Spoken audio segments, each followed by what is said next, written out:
You are listening to It's Midnight Somewhere with DJs Mistress McCutcheon and The Wasteland. It's midnight somewhere. It's midnight. It's midnight somewhere. It's midnight. Here we are at episode 11. I am Mistress McCutcheon. I am joined by my usual DJ partner in crime, The Wasteland. And today we have a special guest on the show. It is my BFF from Brooklyn. Please welcome Derek Rush, musician, artist, and all-around awesome human being. Oh, thanks, Laura. And thanks, Jay. Thank you both for having me on. Yeah, no problem. So why don't you, for those who aren't familiar with you, Derek, introduce what you do and what you have done.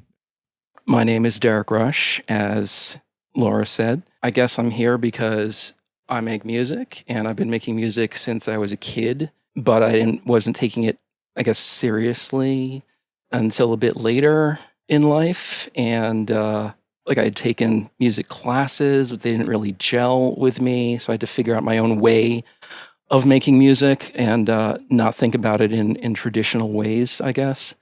Although I learned some of those on my own time. I eventually put out a tape under my own name, which probably almost nobody has, 100 people or so. Then I did a project called December, which didn't last very long for reasons. Then I did a project that lasted a lot longer called Dream Into Dust. Also a few other things like A Murder of Angels. And Dream Into Dust was my main deal for years, but it's been on, I'm not going to say it's dead forever, but it's been on hiatus, I guess, since 2012. In late 2011, I became the sysadmin of a project called Compactor, which started out as an experimental noise project and has sort of grown to be something a bit broader than that. There's a lot of different kinds of noise. There's rhythmic noise, or some people call it power noise. There's, you could have drone noise. You have ambient noise, harsh noise wall. The project has gone through a lot of different changes, basically focusing on things that are generally atonal. And that's mostly what's been going on. Besides that, I've been running a little label off and on for a few years called Chthonic Streams. That is the correct way to pronounce it. Most people don't know because I chose a name that was so ridiculous that nobody can spell it and keep mixing it up with H.P. Lovecraft. And here we are. Which is why I remember how to spell it. Except that it's not spelled the same way. It's C-H-T-H. No, it's not, but it's close enough that I get there, right? And no apostrophes, because Lovecraft loved to throw gratuitous apostrophes between everything that he wrote. Yeah. Just like a lot of people throw in gratuitous umlauts. Ah, yeah. Yes. Death in gin. Mötley Crüe. I have one of those December cassettes. I think that's back when I met you when that was new. Oh. Which is now saying that we're both really old. Ooh, now we have outro music. It's a good thing my everybody's gonna hear it. I should have mic'd up my knee bones so we could have gotten some good creaking on the podcast. Oy. Anyway, so that's all right. Yeah, that's who I am, such as it is, and why I'm here. Which is part of why we want to interview you. I mean, you've done a lot of different things. And with the recent project that's been the spotlight being Compactor, there's been a lot of different conceptual pieces that have come out of Compactor. You do a lot of specialized sort of limited edition runs of pieces. Because what was the latest one that you put together? The latest for the one. sysadmin? Yeah, the latest one. For those who might be confused about me saying sysadmin, just let me get this out of the way right now. A sysadmin, a systems administrator, is supposedly the person behind the scenes who takes care of the technical things. In theory, the person who is working the compactor is a machine or a series of machines that are obsolete and end up making these noises. The person who runs these things is just known as the worker. who has no identity, is always masked in a uniform, doing the work in front of people. That's the story, and then I'm sticking to it. As you were asking about the latest thing, the latest release, it's called Temporary State, and I guess what's a little odd about it is that it comes in the form of a folder. Like if you're going to be working as an office temp, a lot of temp agencies have these packets of materials that they give you that are to, like an orientation package. Hi, welcome to our company. Your life is going to be very boring right now. You're going to live in fear of getting a call for a job that you don't want, or not getting a call for a job at all, or working for a couple of days and then being cut, of not having health care, all kinds of fun stuff like that. So it's kind of a serious but slightly sarcastic look at that world in the packaging. So you get a whole sort of orientation booklet, which is a 7-page stapled pieces of paper that go through different aspects of working for the company, which are basically the titles of each of the tracks. It also comes with a name tag and a business card, and of course the CD. The music only comes on a CD because, of course, if it were not on the CD, then it would be susceptible to being copied and so forth. So there's reasons behind my doing all kinds of odd things like that for each release. Yeah, and I think it's very telling, being Temporary State and considering the current state we are in right now, and how that all came together. That's accidental, because the material on this CD was created and recorded, or initially created and planned out during the second half of last year. And it was originally supposed to come out in December of last year, but it turned out that recordings that were made out in the field during the live shifts of Compactor were not good enough, and they had to be redone. Some before quarantine and a little bit after. So once everything was finally done, it was kind of like, on the one hand, it was like, should this even be released now? Does anybody care? Here's a noise CD of power electronics and stuff, and it comes with this package. And then I'm like, no, actually, it's kind of frighteningly apropos and up to the minute in terms of things being temporary, in terms of temporary work. People are looking, I'm looking for work, and, we're being pointed almost invariably to essential worker roles, shall we say. Right. Which is something that's generally thought of as being a temp job. Something you work at, when you're a teenager, when you're in college. That's why we don't pay you a lot of money for that. That's the idea, except that a lot of people end up doing those kinds of jobs all their life, and then they can't support themselves because we don't have a good enough minimum wage in the United States, or really anywhere, or healthcare, I or work any one number of of those jobs, things. so yeah, it's not funny. Yeah. I laugh because if I don't, I'll probably cry. But yeah, exactly. Valid. That's why we art as well. That's why it's sort of like, this has to be released now. Otherwise, what am I going to wait until this is all over? Like, people keep saying things like that. When this is all over, really? Do you know when that's going to be? Because I don't. Don't pretend that you do. I don't think anybody does. And we don't know what's going to happen. When it's all over, if and when it's all over. Right. Yeah. I mean, as far as I can see, on the other side of this, which is the other phrase people use, I mean, we're guilty of using that here as well. But on the other side of this, I think our lives have changed forever, because everything that was ever broken about our society has come to light, and we need to fix that shit. Otherwise, it's going to go in a really fucked up direction, and this isn't going to end very well. Yeah. I mean, it already has, It's almost like a couple of months of people sitting around at home gave them time to realize all the faults and cracks in the system, and now they're like, we need to fix this. Yeah, it depends. There's almost as many viewpoints about this stuff as there are people in the world. I've seen people arguing on multiple sides. Even if you want to try to reduce the socio-political spectrum to simply left and right, those are still very broad strokes, and you're going to find people at different points between the two, or further away from the center or closer. So there's a lot of people angry and fighting from any number of points of view about any number of things, possibly more than ever now. That's what it feels like anyway. Absolutely. So to bridge this back to music, what would your point of view be on differences between like the goth scene, so to speak, and the noise scene, and if there's any overlap anymore? Because I know rhythmic noise crossed over for a bit there, but yeah, it's funny. It's hard to discuss these things in a vacuum in a way, because it kind of depends on what country you're talking about.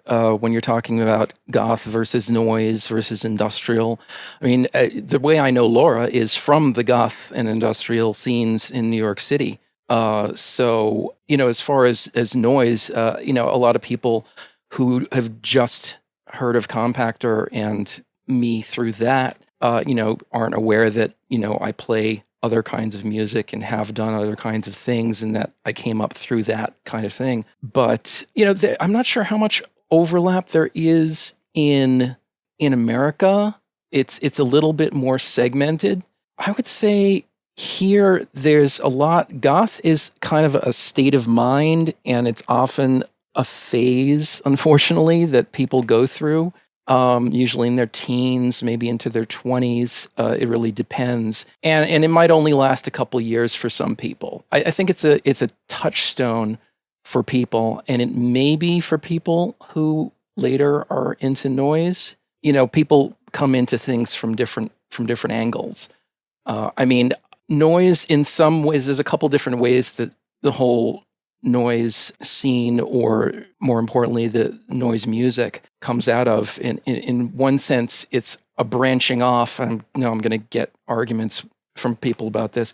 In one sense, there's a branching off from the original industrial stuff. What Throbbing Gristle was doing was very noise. On the other hand, there's people that look at noise as being a tradition that stretches back much further to John Cage and Conlon Nancarrow, and all the way back to, blanking on his name, Luigi Russolo, who literally, wrote the Manifesto of the Art of Noises. So, it's like even goth itself, what strain, how much of it comes from punk and how much comes from the more, neoclassical side, the romantic side of things, and you could argue about that till you're blue in the face as well. And, it just depends on how people define themselves. But mostly of what's called the noise scene and noise people today, there's certainly people that may consider themselves still goths, or definitely were goths in high school in their 20s. A lot of people, it seems, in the US anyway, especially as you head further out into more away from the cities, noise is a bigger crossover and farming ground from punk.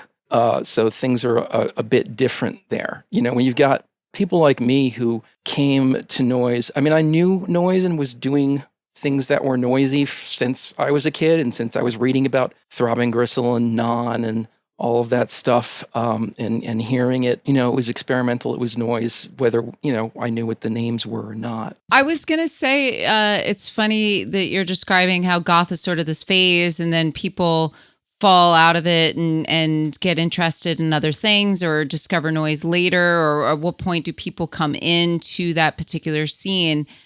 And it kind of makes sense to bring all these different tribes together, so to speak. Absolutely. Because if you subdivide the subdivision of the subdivision of the subdivision, you have 4 people at a show. So it's kind of tough that way. And especially when you get into smaller towns, when a band comes through, you end up seeing everybody at that show because that's the thing to do. And it doesn't matter if it's like goth, industrial, noise, whatever the thing is. Yeah, that's an excellent point. And I don't know, we could come back to this later, or I could just jump into it now since you brought it up. I was in Vermont, Burlington, Vermont, and it was actually a show on a tour that I was the most concerned about, because when I was talking to my friend there, Leif Hunneman, who does a noise project called State Vector Collapse, he was helping me book the show. And I said, well, who is around there? How do we do this? What can we do? And he said, well, Burlington is the home of the Burlington Sound. This is where Hatebreed came from. And I went, oh boy, how are we going to do this show? And I was concerned when I showed up. I was like, I don't know what's going to happen with this, because the headlining band, I liked them, but I mean, it was basically they were billed as sort of doom / crust punk, and I liked what I heard. It was really good. I was like, yeah, get them to headline, absolutely. And Compactor and State Vector Collapse, and we had somebody that we knew who had been spinning goth and industrial to DJ in between. I was like, this will be an interesting one. And lo and behold, show happens, and just basically every freak, half black clad, whatever, in town, within and beyond the town for a radius of miles, came to the show. And they didn't just come for Gorkrow. They watched and enjoyed all of it, and they bought stuff, because it's like you said, you can't subdivide such a tiny crowd. There's no space for any of that bullshit. There's no cutting up between, say, oh, well, we're the crust punks over here and you're the goths over there. There wasn't any of that. It was like, this is all the same, It's really cool. And I've noticed another thing. Goth has ended up in its age where it is now, and has been for a couple of years. I feel like people end up just using it as shorthand for all that dark stuff. Like if you're a lifer, you're a person who generally dresses in black, and this is kind of how you are, and you like this kind of music, people just go, yeah, we're goths. They just say goths, whether they mean gothic music, industrial music, noise music. All of these things are just together, and it's like, yeah, we all came through the goth scene because that's what we knew, in our town or whatever. So yeah, that's a really good point as well, that it's a shorthand, because that, and the other thing that's funny about the scene is that it goes through phases of things that are popular. And I mean, for some of us who are lifers, we've seen a lot of different phases and changes, because I think people do want something different. People do want something new. You're always going to have the crowd that wants to hear the same Sisters of Mercy song every week, and whatever, let them have it. Yep, Jay is making appropriate gestures right now, which nobody can see because this is a podcast and it's not a video. But there tends to be phases of things within the scene. Like when cybergoth became really huge in 2000, it was exciting because it was new.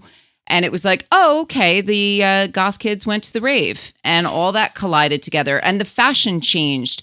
And the music changed. And I know Toronto was very much at the forefront of EBM and all that kind of music. But now that it seems like some of that has really, some of that has subsided. And then there's more of a post-punk resurgence. There's more of a death rock resurgence happening. And again, you can see it in the styling. You can hear it in a lot of the bands that are popular right now, or a lot of newer bands that are coming out. And it kind of goes back and forth. I mean, we're also kind of going through a dark techno thing right now, because that seems to be really popular around a lot of different cities, where it kind of blends in with that darker aesthetic and the shorthand that encompasses all the dark kind of music. Yeah, and that's really great, because any kind of techno would have been anathema back in the day when you and I met. In fact, I remember they used to literally play fast hardcore techno. Maybe it wasn't quite at speedcore level, but BPMs. But the way to get rid of the goths when it was time to close was to put on really fast, loud techno and turn the lights on. Like Gabber. It was like everybody would just run screaming, because suddenly everyone could see that your foundation wasn't on correctly.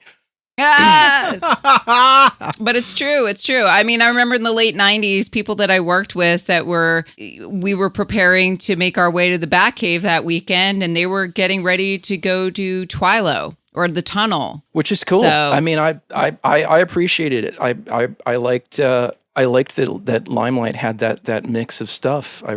I really miss that. I've been to very few places that have had that kind of vibe and mix, of multiple rooms of really different, not just like subgenres of one subgenre, but like a whole bunch of different things. Like, oh, this room is goth and this room is industrial and that room is techno, and upstairs then we have some really, chill dark ambient thing happening.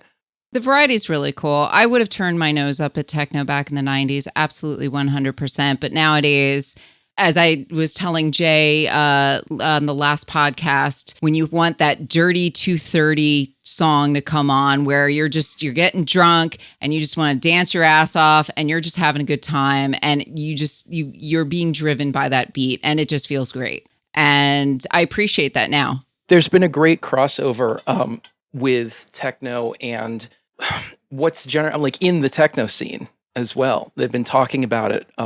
They haven't been saying goth as much, but they've been saying industrial. People are using the phrase industrial techno or EBM techno, or saying that things have gothic stylings. There are artists like Headless Horseman and Silent Servant. I think I'm not sure. I think Silent Servant might actually be one of us. Like he grew up on Joy Division, which is why his album covers look like that. And a bunch of other artists they're blending these things. It's like it's techno, but it's also overloaded, so it's heading into rhythmic noise, but it's spooky and has all this reverb, so it's kind of goth, like it's in a cathedral or something. It's a lot of them are tagging it Darkwave. A lot of them are tagging it now Darkwave. So that's interesting. I don't know if I it's something I'm just noticing on Bandcamp. A lot of them are tagging it as Darkwave, and Darkwave is always a different sound, but I think they're kind of taking the term for themselves. Yeah, it's difficult because I've personally known two different people who are some of the originators of that phrase. And one of them, Laura knows, I don't know if Jay, you certainly know of him, it would be Sam of Project, because he had started the Project /Darkwave mail order. And I think that's the way that most people came to think of it. But before that, there were Darkwave nights. It was 2 words, Dark Wave, in New York City, and it was put on by a couple of people, David and Renee, and I forget their last names, and I haven't heard from them in years. But shout out to them, especially David, who was the main DJ of the night and was putting on those nights, and was spinning not just... It was basically like, I'm going to do a night that from the outside it would be called goth, but to the other goths would be like, what is this? Oh, this is Death in June. Oh, okay. What is this? Oh, this is, I don't know. I can't think of any other names. Just even playing Death in June in a goth club in the 90s in America was probably like, what are you doing? This is not, this is not the Sisters. This is not Susie. This is not Rosetta Stone. So that was an odd thing. So, but then Darkwave sort of became a genre, and, whenever somebody says that, I think, so bands like Dynalakayan, I don't know if that's correct or not, but that to me is like, they're like one of the flagship bands. I would hypothesize that, at least from my viewpoint, that came from the combination of of factors in places like New York City, where you're trying to have a goth club, you're trying to have an industrial club, you're trying to have a new wave club. Guess what? Rent is expensive. Putting on shows is expensive. So these 3 very different genres end up being housed in one roof, under one roof, maybe on different floors, maybe on the same floor, and having just DJs bumping up against each other. So there are people that grew up, that their first exposure was a combination of goth, industrial, and new wave. and even industrial. We're really talking about EBM. So Yeah. those three things come together. People just think, well, that's all the same kind of music. I'm going to start a band, and it's going to have the romanticism of goth. It's going to have the beats of industrial, and it's going to have the synths from new wave. And that's the way I see it. That's Sounds as a like genre, you were describing the kinda, pyramid with all three under one roof. yeah, absolutely. And Pyramid is, well, it would still be going if it was allowed to be open. I know some people who work there, and they still Awesome. get calls. Are you open? No. Go home. Wear a mask. Yeah. No, it's funny that you brought up Darkwave Nights because there was also a club event in Montreal called Darkwave Nights that spun an eclectic mix, and it was at a club called Saphir on Saint Laurent, which isn't there anymore. But it was a fun night, and I've spun there several years back. And yeah, it was a very big mix of like, okay, this DJ, you're going to get this kind of music. This DJ, you're going to get this kind of music, but it's all under one roof. Nice. And it was fantastic. It was just a lot of fun to just go out, go dancing, wear your outfit that makes you feel good and all that kind of stuff. But I want to circle back because you had mentioned small town and a show in Vermont. Mm-hmm. Now, Compactor does shows. They're not called shows. They're live shifts because it's the worker performing a live shift on various. Right. The worker is working a shift in front of other people, hence it's a live shift. Right, with various equipment on a table and all sorts of things going on within the performance. You've done live shifts in Vermont. You've done them in Brooklyn. You've come up to Toronto. You've done a couple here in Canada. So you've been touring. Yeah, in the more times. places than that, but yeah, in the before times. Oh, wow, that's depressing. It's funny because I've been getting all these Facebook memories popping up showing all of the touring pictures from summers past, because I find that to be a really enjoyable time to tour, because then you're not lugging gear through the snow or things like that.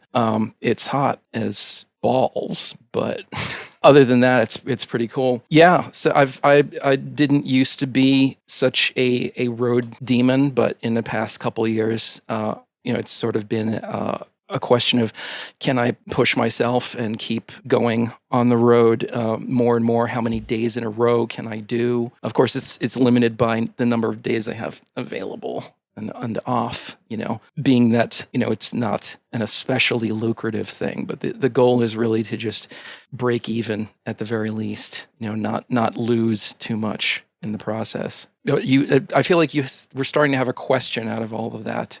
Well, my question was going to be, because I mentioned a few of the places, and yeah, there's been a lot more than that, because you and I talk almost every day, and I remember when things were still rolling in our alternate lifetime here, our alternate timeline, I remember talking to you and you'd be like, well, I've got this show lined up, and then the following weekend I'm here, and then the next weekend I'm here. So you were just like in different places, jumping on buses and traveling and doing all these shows. How did that all come about? Besides the drive to push yourself to say, I'm going to get on the road and I'm going to perform this, how did that start? I mean, that is really how that started. I'd intended to get into touring several years ago, but circumstances of my life just didn't allow that.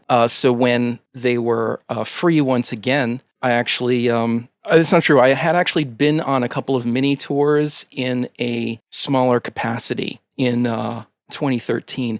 It really just started doing a lot of local shows in New York City, and then trying to circle and expand that. I'd say the first person who helped me break out of that was my friend Lee, who runs a label called Annihilus Power Electronics, and he does a project called Theologian. That's the main stuff he's known for now.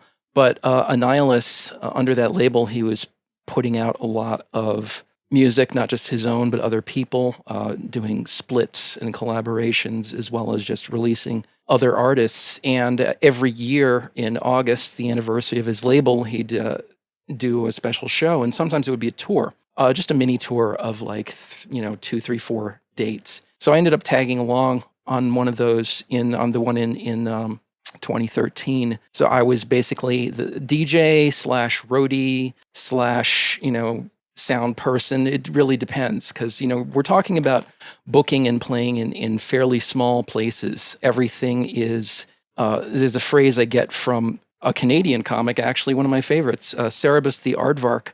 There's a character who says, some talking about a committee, which is called the Get Out and Push Committee.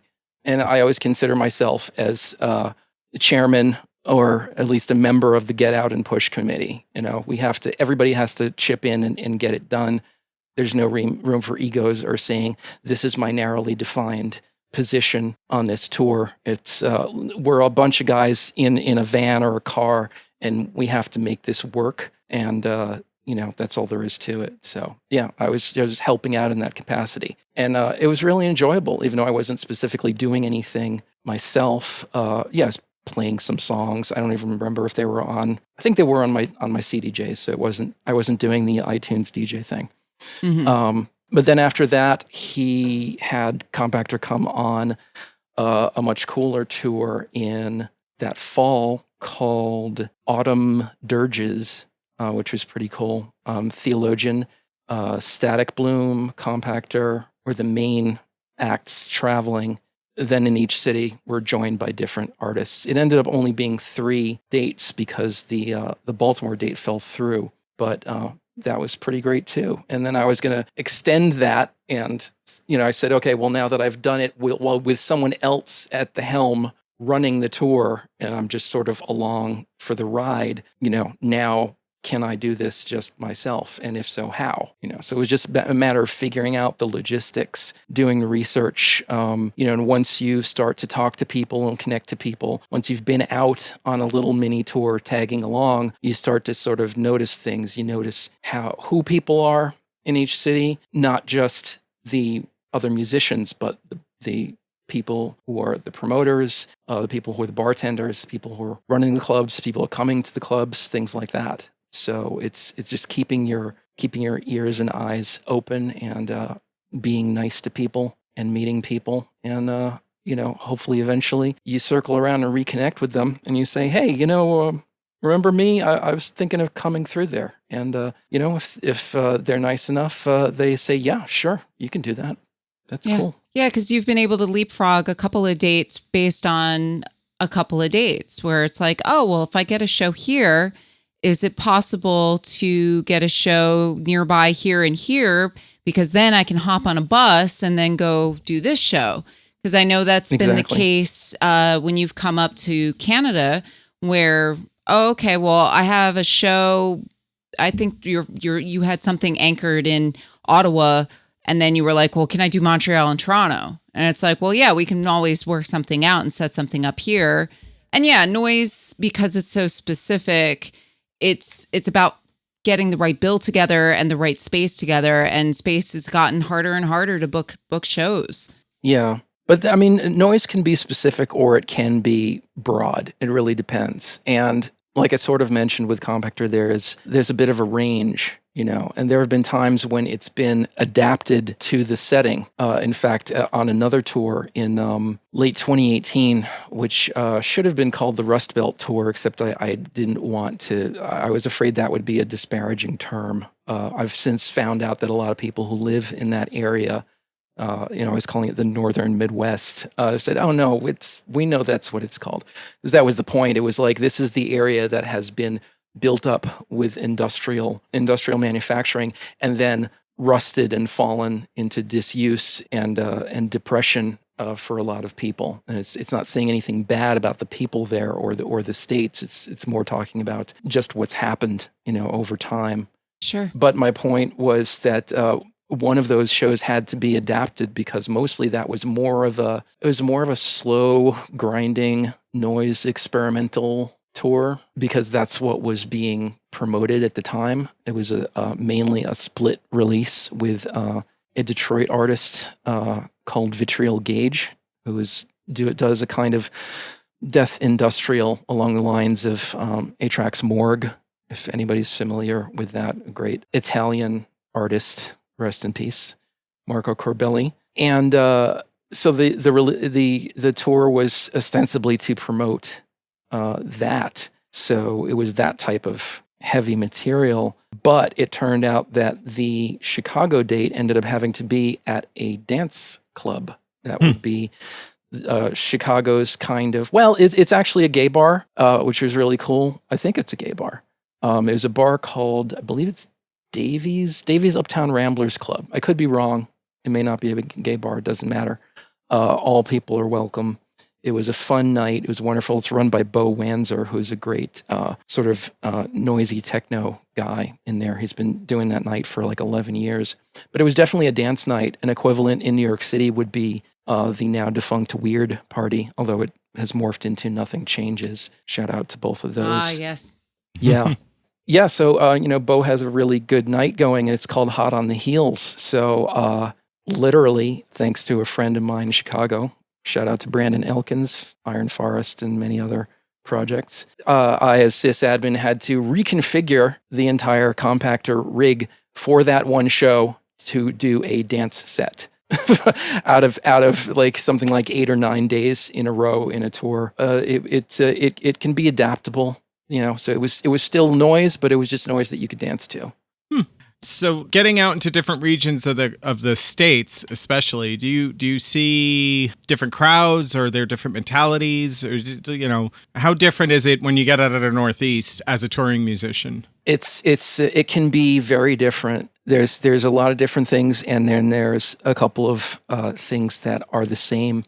Bigger than getting out of the Northeast is just getting out of New York City, and I'm sure Laura can attest to that. There's generally been, although it's changed a bit over the years, there's generally been a New York City crowd attitude of folded arms, and I want you to impress me, or I don't care. I'm going to stand in the back. I'm here at the show to make the scene. I'm here because my friends are here. I'm going to drink. I'm going to have a good time. It doesn't matter who's on stage. That's not entirely true anymore. It depends on who's playing, depends on the crowd, depends on the night. But as a New York City native, that's what I've seen a lot of, and it's unfortunate. There's also really, really devoted people in New York City as well who really care about the music. So I'm certainly not dissing my own town for that. But you don't see any of that when you just get out of New York City, and you definitely don't see it in Canada, and you absolutely don't see it in the Midwest. Midwest is like another world. It's wonderful. I started going out there more a couple of years ago. The people are really warm, and like I said, a lot of them come from the punk and hardcore scenes originally, so it's just very much like you look how you look all the time, and you just get up there. You couldn't tell the difference between somebody in the audience and somebody who's on the stage, which may just be a corner of a room, that's a beer stained, piss stained sometimes corner. Somebody just pulls up a table full of gear that doesn't make any sense and starts wailing and slamming on things, or whatever it is that they're doing. There's a huge range of types of people. But the crowds are definitely much more accepting and into it in certain Midwestern areas. And again, it depends on the night. It's harder, I would say, in a lot of places outside of bigger cities like New York to do a show on a night other than Thursday, Friday, Saturday. Even Thursday is pushing it.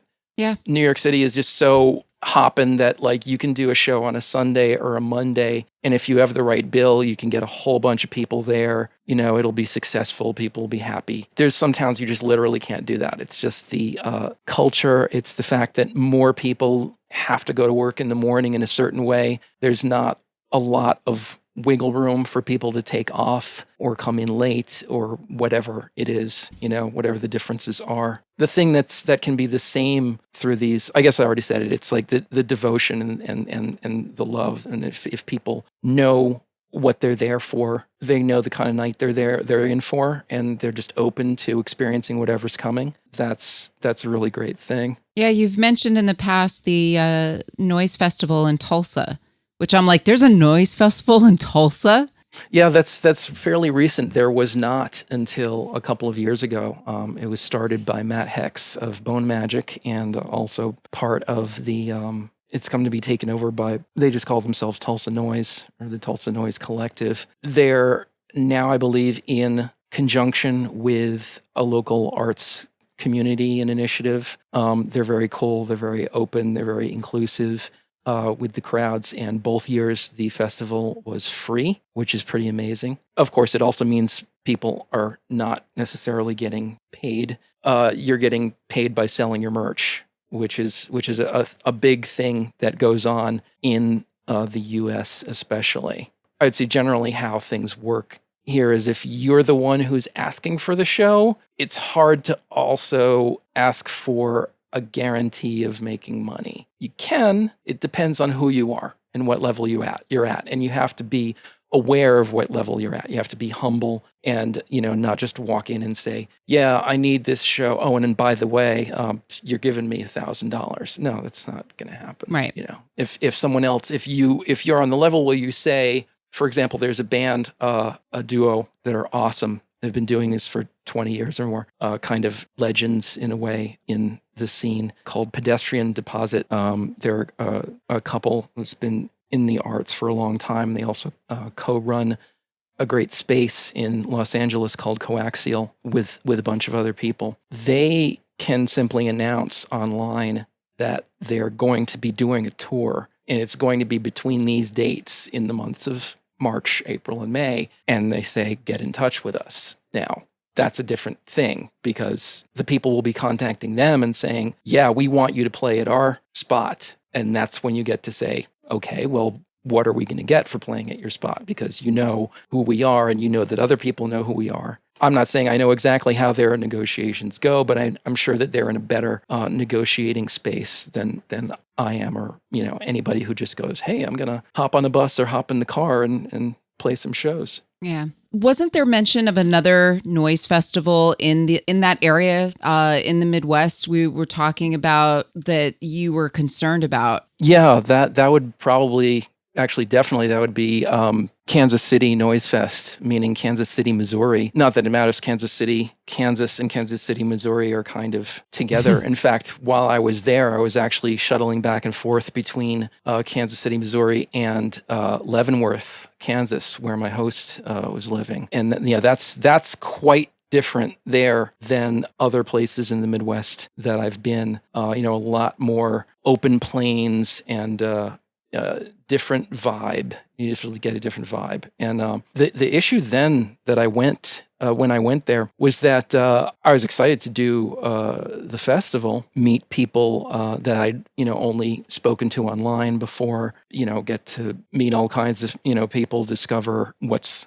different about this scene in this town. But the NAACP had just issued a travel advisory, which was the first time they'd ever done that, basically saying, if you're a person of color, you probably don't want to go to Missouri right now, which was a really strange thing to hear. Like, what does that mean? What's going down in Missouri? What will happen to you if you're a person of color in Missouri? So I expressed my reservations to my host, but I guess I was essentially escorted, straight from the airport. Nothing happened. Nothing felt strange. One of the great things about, generally, I would say, about the noise scene, especially in the United States, is because it comes from punk and it comes from people pulling together and people not having a lot of money usually. There's a lot of inclusivity. So there's nobody's saying, hey, that person is the wrong color, that person's the wrong gender orientation, that person is the wrong sexual preference, any number of things. There are a lot of people that work really hard at these shows to make them as inclusive as possible. We can't all be perfect at that, but so it turned out to be fine. There are performers of color at the show and in the audience, and nobody ever made me feel strange at all. I mean, nobody's seeing my face on this podcast, but I will mention that, although I'm mixed race to some people, I might be what they call passing. Personally, I don't see it that it's like literally, I don't see that I would be taken for 100% white, but I'm not as dark as other people. So I know that other people have it a lot worse than I do for all the stuff that I've gone through in my life. There's other people who definitely have it worse for me, but I've also been a freak for a long time. So somebody with, funky hair who dresses all in black and also facially doesn't look quite like everybody else in the town, that makes me nervous, going to certain places. There've been other parts of the country I've been a bit reticent to go to. I'm not going to name names or anything because I'm not trying to call out anybody's town for being bad. I've just honestly never been there, but I want people to understand that it crosses our minds. It's a thought, and you think, wow, it'd be great if I could stop there somewhere in that state, but I don't know if that's a good idea, especially if you're traveling on your own, or if you're traveling. I travel a lot on buses, so that could be good or bad. It's just hard to know because I haven't had the experience, in some of the southern United States that I've been reticent to go to. Yeah. I have been to Texas, which has been great, to San Antonio, New Orleans, Richmond, Virginia. There's a bunch of places, but North Carolina. But largely what happens with tours is you're jumping from city to city. You're going, for the most part, to the most populated, most open-minded, most potentially liberal, whatever you want to call it, area. So those can be relatively safe zones. The concern is like, what if we stop on the way? What if this Greyhound bus has, 15 stops? And like when I was going to Atlanta, on the way, you stop at a whole bunch of places and you're like, yeah, I don't know if I want to get out of the bus. In other parts of Georgia or other states around there, I would love to. I don't want to think ill of Georgia or of people that I've never met or anything.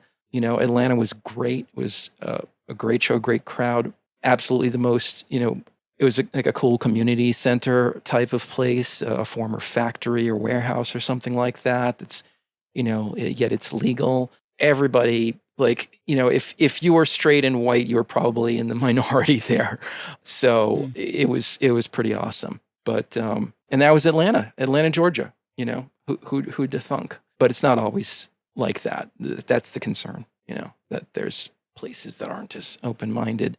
They will just dislike you and give you a bad vibe at the very least, simply by looking at you and deciding that you don't belong there. It makes it hard to plan a tour. It's certainly a question when you take note of cities within red states, because there aren't really red states, just like there aren't really blue states. There's a lot of purple. There's a lot of mix. And I mean, going to Texas, there's a lot of blue spots in Texas, just like there's a lot of blue spots in the Midwest, just like there's a lot of blue spots in the South. So it's always really interesting to kind of feel it out and go, am I going to feel safe here? Is this going to be okay? Am I going to get my ass kicked because they decide they don't like the way I look? And it's scary because living in Trump's America, he's emboldened a lot of people who are very open about their bigotry and racist views and misogyny and all that kind of stuff. So, yeah, definitely. But what I do want to add on that note is though obviously anybody who is a person of color or any other minority in the United States who might fear for themselves, I don't know what to say, we have a responsibility, but we don't really want to just abandon those blue areas of the red states. We don't want to not go there. You don't want to not show people who you are as a person and that you're actually cool and they're actually cool and you can be cool with each other. Or just the fact that, that there are people, I have friends, in a bunch of parts of Texas, smaller cities and stuff. So, I'd love to go and see them and do shows and see shows down there. And you don't want to just say, forget it, I can't go there because, it's a red state or something. That doesn't make any sense. There's also people who you wouldn't think necessarily are going to be open to something weird like what any of us are doing. And then it turns out they are. There was actually, what comes to mind right now, a show in Indianapolis, which was actually a benefit, a tribute show to a fallen friend named Drew Perry, who was a great friend of a bunch of us. If you've heard of End User, breakcore artist, DJ Daryl Hell, and some other people, we all put on this show on his birthday in February in Indianapolis. So it drew a very interesting and diverse crowd who had really never seen anything like that before. People playing rhythmic noise and breakcore and industrial, breaking things on stage and, causing sparks to fly and, making ridiculously fast, distorted beats on laptops and stuff like that. Like, what is going on here? But it was for Drew. And so everybody, his family and friends all came out to see it. And a lot of them were possibly a little bit confused, but it was like, this is Drew's other world. This is maybe what you didn't know about Drew and his taste in music and friends. And it's great because that exposed that side of things to those people. And in turn, I was exposed to other people. I sat down at the bar, and there was a big, bulky military guy and a really made up, thin blonde woman. And they asked me, what's going on in that other room? Because this was like the only place that they could get was like renting out a room in a hotel. So this is basically a hotel bar. And they're going, what's going on in there? Loud music. And I was, I was being a little weird and judgmental myself in my head. I was like, I don't know how to explain this to them. They don't know. So yeah, it's industrial music, and it's, explained it was a tribute to our friend and everything.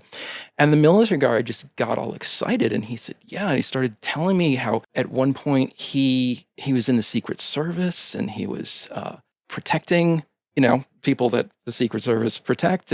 But at the same time, he was running and going out to all night raves and like going to see bands like Ministry and, getting, just blotto and like hearing this incredibly loud, aggressive music. And that this, helped sustain him through the rest of the day and the rest of his job.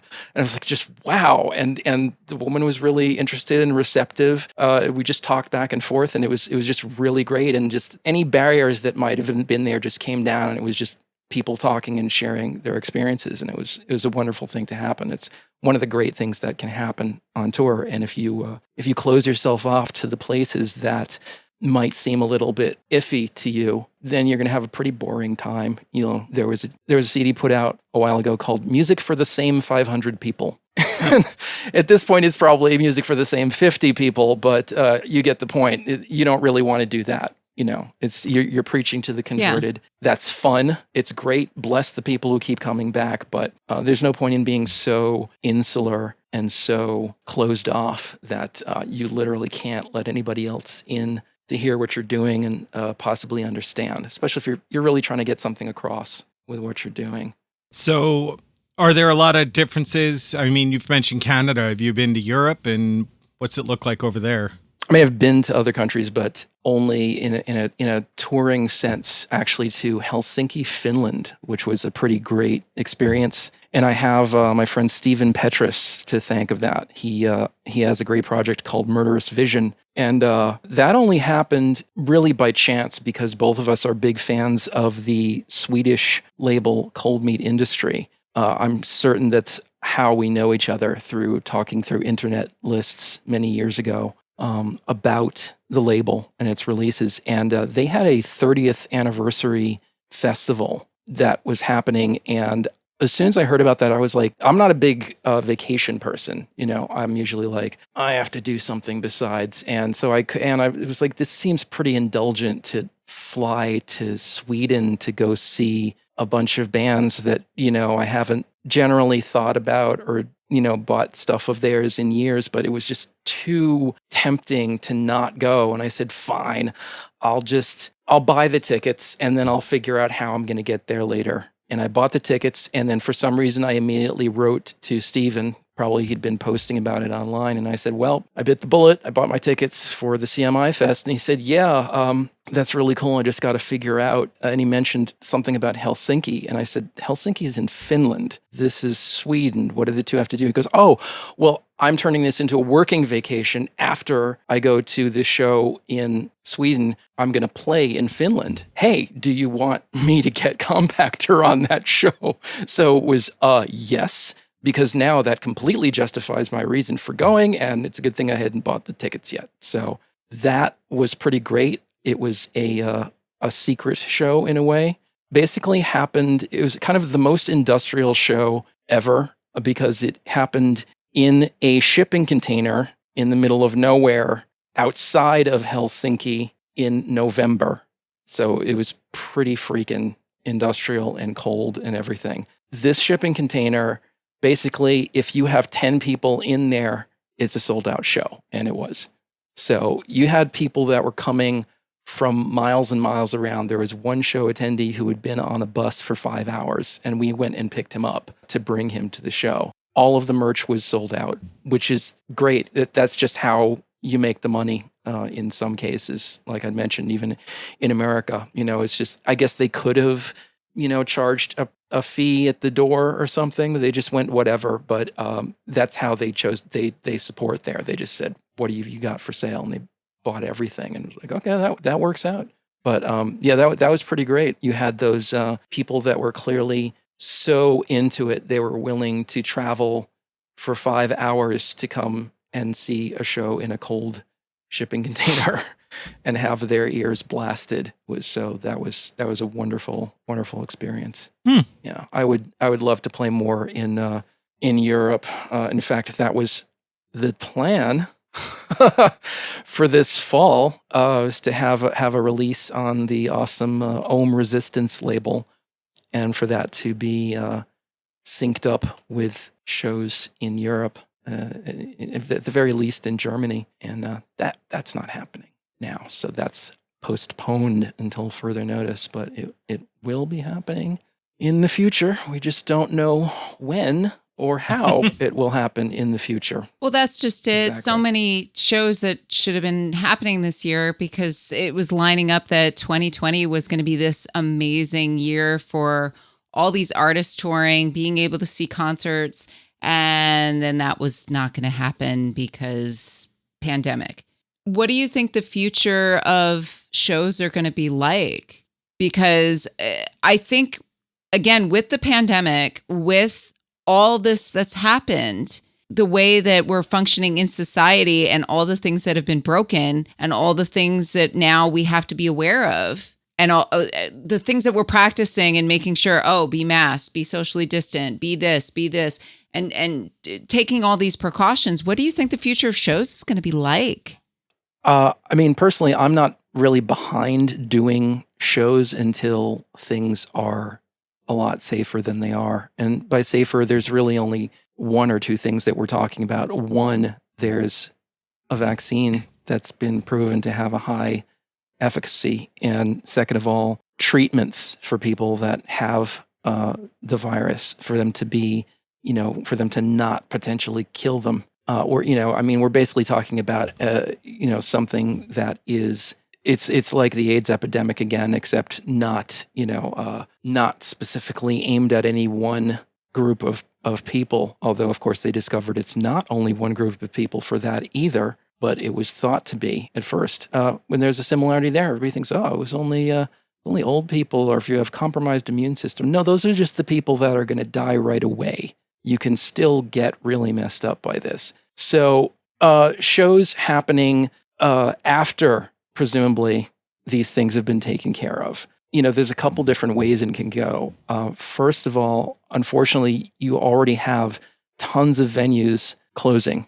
They're saying permanently. I can only hope that all of these wonderful loans and things, small business loans that people are offering, will eventually be offered again on the other side of this, so that people who have run successful businesses up until this point can start over. They can reopen under the same name, under a new name, whatever it is, new location, do some rebuilding, But until that happens, as we've seen, people are willing to do things and go out of their way to be in each other's company, whether it's safe or not, which to me just screams DIY. I think there's going to be a lot of DIY stuff going on. I understand everybody wants to be safe. It's incredibly important, especially in a post-ghost ship world, in the US that became such a huge tidal change of DIY shows for several years, probably still lasting until now. So this is the next big thing that's obviously affecting even more people, but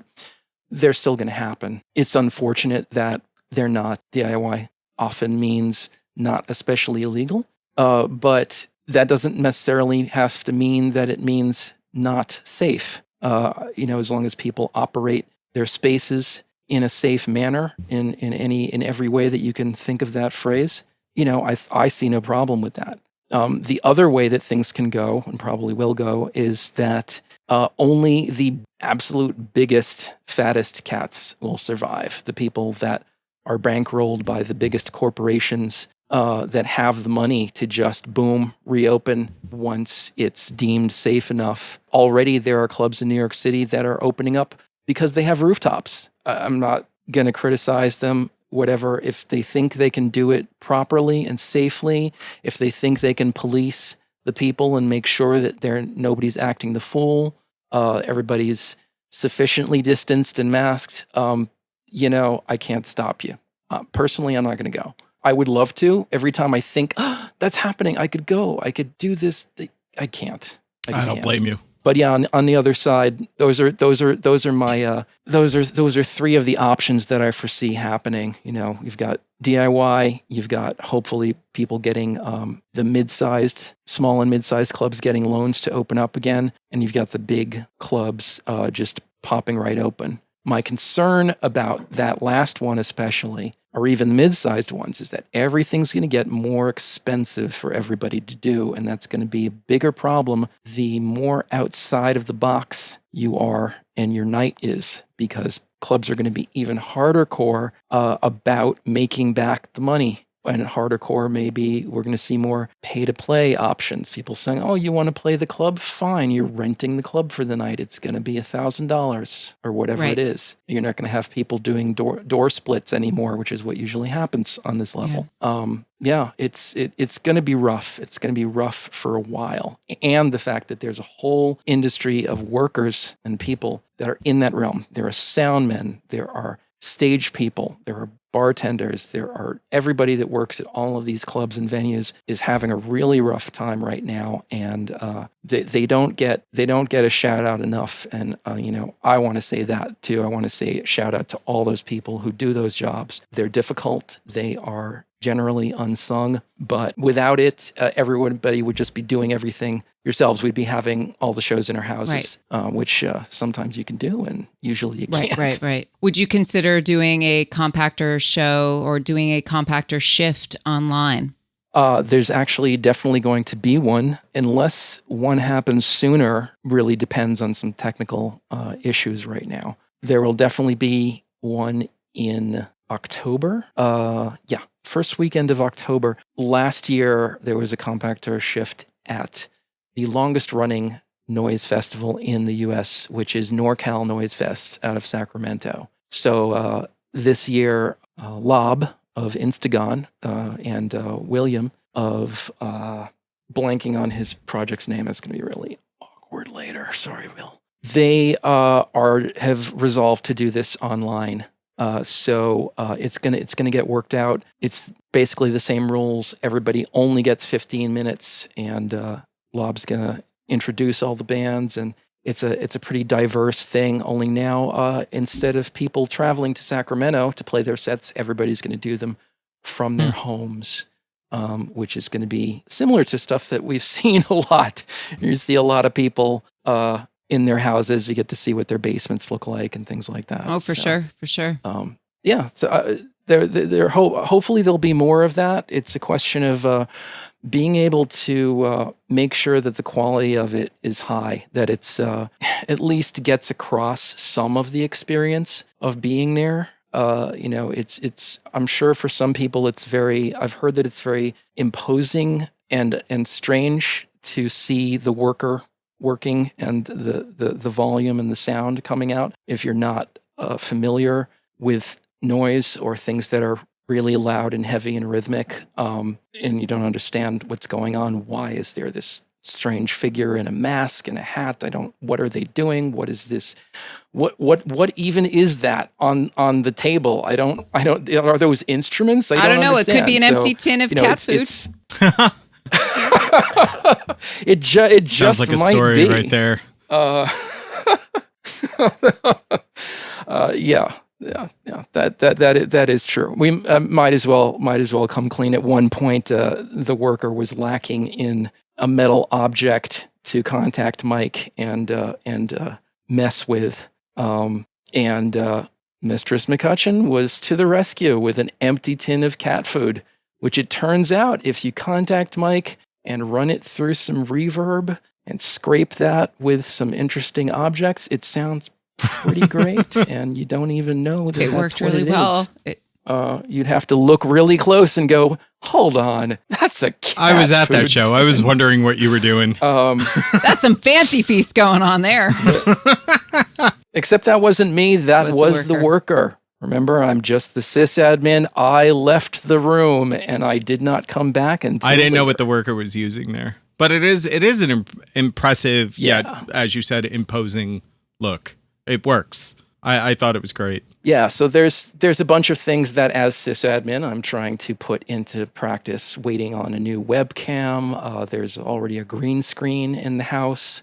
There's some organization that has to be done in the studio here. So once those things are worked out, that is the plan. There's also, it's been floated online that there might be a Patreon or Bandcamp subscription thing happening. And if that happens, then these would need to be regular occurrences in order to make sure that people get their money's worth. Literally, if you cannot see the worker working a live shift in your town, then at least this is a way that it can happen. So yeah, I'm excited to get that set up as soon as I get all the correct gear in place. That's what's got to happen for now. Well, that and folks can check you out fairly regularly, DJ, because you are also DJ Chthonic. So yeah, I've completely blanked because we ended up getting into something else, as you do, as I do. But we were talking about dark techno coming into things. It's like, well, gosh, that's I'm spinning dark techno, deep techno, a bunch of interconnected techno subgenres. Turns out techno doesn't suck. I'm not sure I ever thought it totally sucked, but it just like any genre, I would say it's 95% crap, and you got to find the 5% that you think is worth spending your time on. So that's what I share with people. So where can folks tune in to hear you DJ? Well, my own channel is twitch.tv/Chthonic Streams. But right now, for the month of July anyway, I've been spinning every Thursday on also twitch.tv/SquareWave Productions. And that's SquareWave, WAV, just like the audio file, not like the ocean. Thanks to David Christian of Cervello Electronico. I know that I screwed up the pronunciation of that, and he's going to hurt me. Cervello Electronico. Thank you, Dave. Yeah, so I'm not sure if that's going to continue. There's another channel called Interference Radio. Same thing, twitch.tv/Interference Radio, that I've been on and will probably be on again in August. So just various channels floating around, usually Twitch. That's what's happening these days. Sometimes people might do on Mixcloud, and if you miss the Twitch broadcast, it will almost inevitably end up on SoundCloud as a mix you can listen to anytime at mixcloud.com/ChthonicDJ. And for your record label, what releases do you have coming up? I'm glad you asked that because I would have completely forgotten it, I swear. Coming up, got 3 CDs, because CDs are still a valid format, damn it. The first one that actually was already released last year is called Abscission by my friend Stephen Petrus, Murderous Vision, which I mentioned earlier. we worked together on this last year. It was a 4-track cassette that was released and sold out of its 50 copies. So Steven said, hey, I'd like to reissue that on CD. Let's do a couple more songs in the same vein. So that's what we're doing. That's already at the plant being replicated. At the same time, and that's, I need to mention, that's a co-release between my label, Chthonic Streams, and his label, Live Bait Recording Foundation. At the same time, I'm also dropping the first solo album by Elizabeth Ferosa of Snow Beasts, which is a great, great electronic duo out of Providence, Rhode Island. They started off as dark ambient. They moved into beats, always these icy sounds and ethereal things, ethereal female vocals. So she's doing her own thing by herself, although he did master it. They're a couple. And so that album is part of it. That's going to be in a special package because, as we mentioned earlier, I love doing special packaging. There's almost so many people just download things or stream things. I feel like if you're going to give something to somebody in a physical format, you want to make it really special and have them hold it and look at it and go, wow, I'm really glad I have this thing. It's not just a piece of plastic. And finally, my former band, Dream Into Dust, I am releasing all of the compilation tracks that were on various compilations over a course of a couple of years, as well as a couple of songs that were meant for compilations that never came out. And that'll be coming in an A5 or a half letter sized booklet in tribute to a lot of those compilations, which mainly came out in Europe, and that's the style there. So those 3 things are coming out soon, within the next month, and we're going to start the pre-order for them on the next Bandcamp Friday, August 7th. So I'm pretty psyched about that. So on the next Bandcamp Friday is also when we're going to be doing our next edition of Prophecy with the two of us. So, maybe we could get some, probably some Dream Into Dust in there again for you. Yeah. Maybe get you some pre-orders. That would be cool, except that you guys haven't heard this one, and I don't know if it's actually something that you'd play on the show. I would be honored. I've been really happy that you guys have played stuff in the past from it. But this is a weird one. Yeah, because Suspended in Fear and Perfect Vision are bangers. They're great for a dance floor. So I don't know what you've got. Oh, thank you. Hidden up your sleeve that you're about to release, but nothing that. I'm going to pre-order it. So yeah, no, this is all the weird stuff. No, I'd love it. I'm just talking about in terms of the show. And having been a goth DJ or any kind of dance DJ, I know that you don't literally have a dance floor to keep going, but this is the kind of thing that if I were to put it on, people would, the promoter would be looking at me like, no, and like making the slice motion out underneath their chin. Yeah. Like segue into something else. No, it's cool stuff. I'm really proud of it. It's just absolutely not of the danceable nature. These were all on these very odd European labels with strange themes, and they were these very bizarre studio pieces that could never be played live or danced to unless you wanted to hurt yourself. I'm looking forward to it. I appreciate that. We'll be sure to include in the show notes the various links of your projects, as well as where folks can check out the record label and the various Twitch channels where you're DJing and how to spell the name correctly. Derek, thank you so much for joining us tonight. Thank you, guys. I really appreciate it. So that wraps it up for this episode. If you enjoy what you're hearing, please be sure to like, subscribe, and share, and all that good stuff. Getting the word out about the podcast really helps us out a lot because we do this for no money. We just love what we do, and talking about music, especially talking about music with friends, is really great, and we appreciate the listening.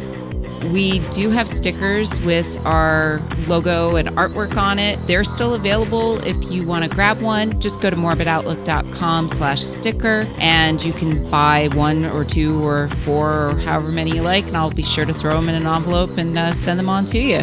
And of course, if you have any feedback about an individual program or something you just want to say hi, we have our email at itsmidnightsomewherepodcast, all one word, @gmail.com. And of course, there's Facebook. Feel free to reach out and thank our producer, Justin Minister, as well as Robin Bright for our theme music, and Marion Green, who does the artwork on the cool stickers. So until next time.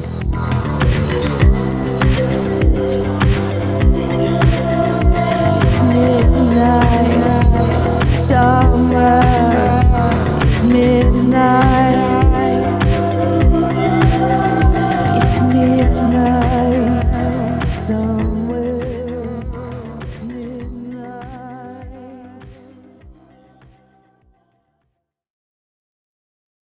Disney World!